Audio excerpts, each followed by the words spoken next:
You know, at the end of the day, I'm going down as a legend, whether or not you like me or not. I am the new Jim Morrison. I am the new Kurt Cobain. You know, they feel like, yo, you know, he's got a God complex because he said if they wrote the Bible again, he would be in it. Duh, yeah, I would be in it. I feel like I'm one of the more important people, you know, in pop culture right now. One of the only people with an opinion. The Bible had, you know, 20, 30, 40, 50 characters in it. You don't think I would be one of the characters of today's modern Bible? And people have their own forms of Bibles now. You know, it's a new day and age. People have their own thinking. People have their own things that they're into. People have their own religion. Hip hop is a religion to a certain extent, and the rappers are the preachers, and the music is the scriptures. You know, it's just like church because you go to a concert, you raise your hands in the air, you get dressed up, you sing songs, and you definitely pay some money. It's just like church.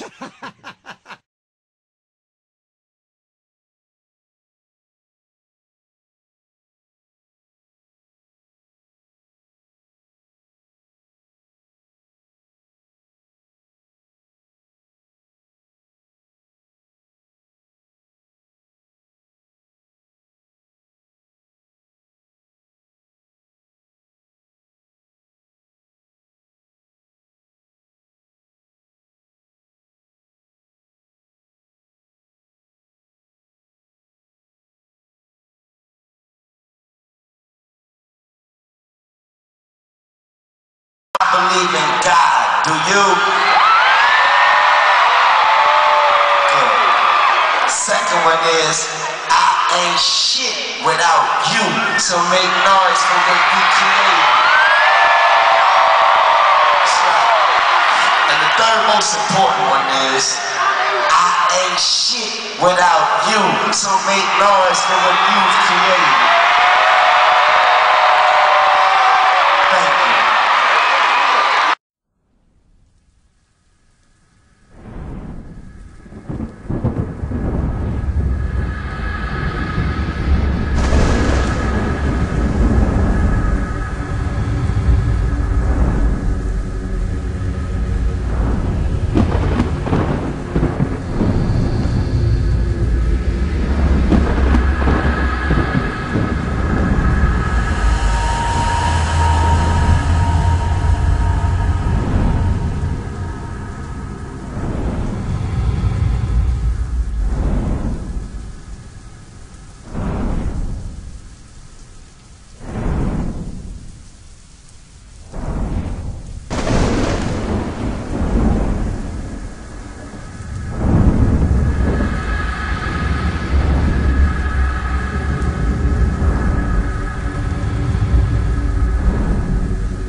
Like with me, like how I don't want to be Jesus Christ, you know, like my whole life, they're like, you know, I was raised as a Christian, like, yo, be Christ-like, be Christ-like. I'm like, no, I don't want to fucking be Christ-like. I want to be me-like. I want to be the best me, because you're going to fall short of being Christ-like, and then you'll never quite be happy. And then you always feel like you have to give up 20% of your money to try to buy back some of this happiness or something like that. And it's just like, no, I just want to be me. To like my idol Jim Morrison, like his approach to shit. Like when I see like documentaries, I was just watching a documentary on Jim Morrison today. Like I've seen the movie, I've seen like documentaries. I'm like, yo, this is really who the fuck I am. I'm really this guy right here. Like in real life, it was like, and like people used to not like him and all that and stuff. Because I would wonder why people wouldn't like me and stuff.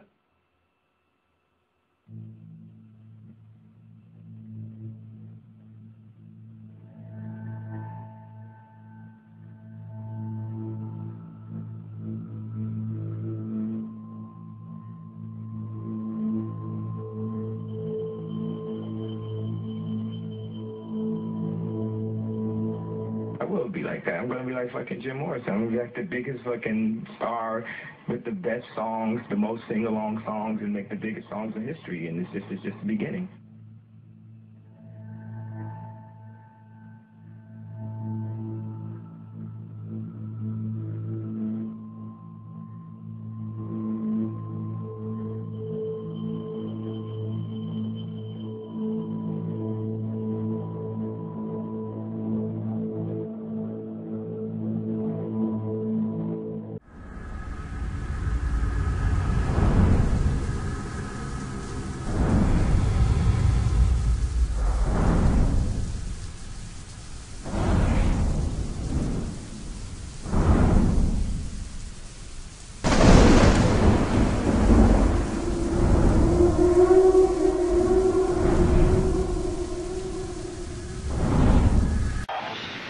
I'm very much into philosophy, a lot of different philosophers that I've read over the years, like Nietzsche,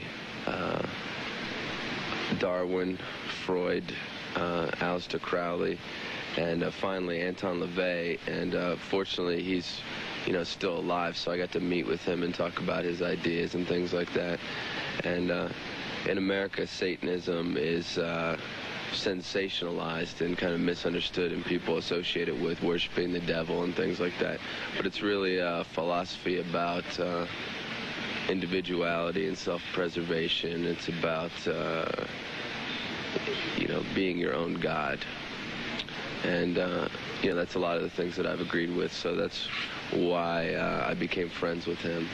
But by no means is that the only idea that I associate myself with, because I incorporate a lot of different philosophies into what I'm about, including Christianity.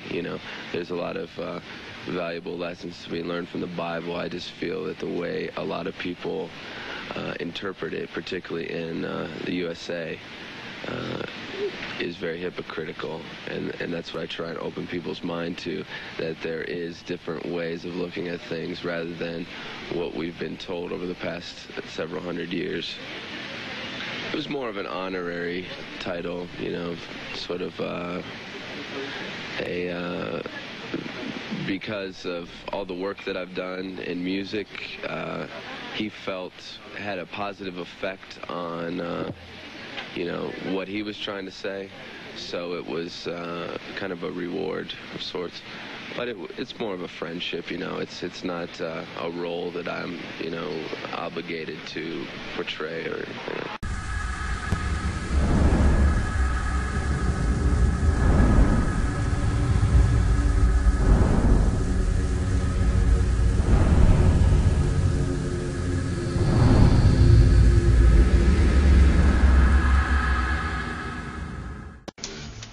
Gospel of hip hop. Gospel of hip hop is dropping. You know what? That's very important. You just said, oh, and by the way, that's what hip hop means to me. Gospel of hip hop. I wish I had the book with me. I don't even have it with me. I'm playing myself right now. Gospel of hip hop. This book took 14 years to write. Back in the days when this man had dreads. All time ago. Back in the days on the Boulevard of Linden. We was at 135th Street and at the Schomburg Center in New York. 135th and Lenox. Wait, is it Lenox or Frederick Douglass? Damn, see? Schomburg did. It was the Schomburg on 135th. We're there with Africa Bambaataa, Kool Herc, Grand Western Theodore. Oh yes, my lord. Yeah. So here you go.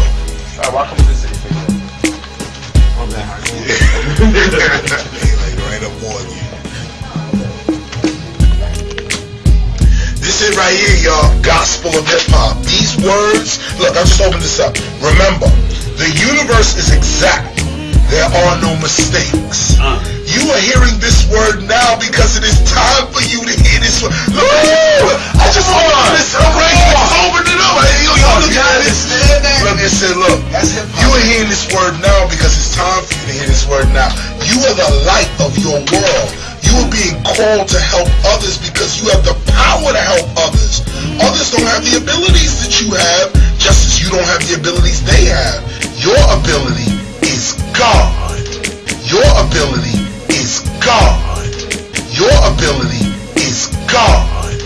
Your ability is God. Ooh, and it's time that you start being it. I don't even believe it. Come on, man. I just opened it up. That's how it is. That's really the whole book. The essence. That's really the essence of the book right there. Stop playing games with your spiritual life and really see yourself as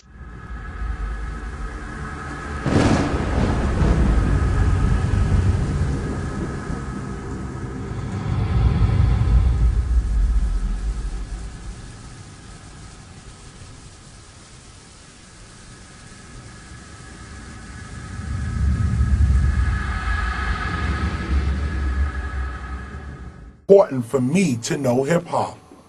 Why is it important that I know hip-hop? Here's why it is important for you to know hip-hop, whether you're a graffiti writer, breakdancer, MC, DJ, beatboxer, whatever. Hip-hop reconnects us to our humanity. The question is, what can you do without technological assistance?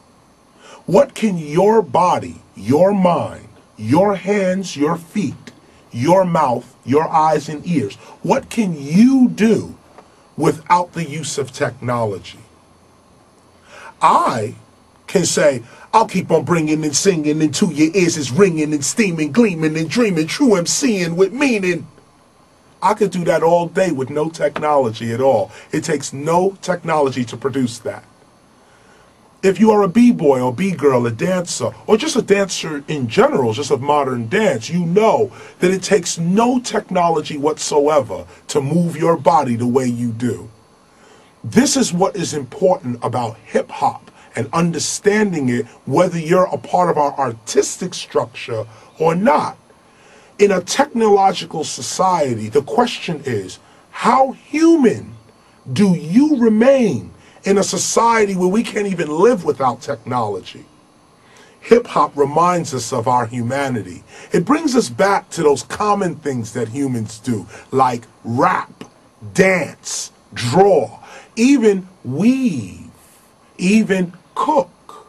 These are human traits that we can never forget, and this is what hip-hop and the gospel of hip-hop brings us right back to.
breathing your life breath, or hearing the doctor saying there's no hope, breath goes out of your lungs, all of a sudden you find yourself going down, like in a real fast elevator, and you smell something like sulfur, and you hear screams of people. You think it's a dream until that fire starts to hit your body or your soul that's in hell, and then you look around. There's going to be a lot of people surprised that hell even exists.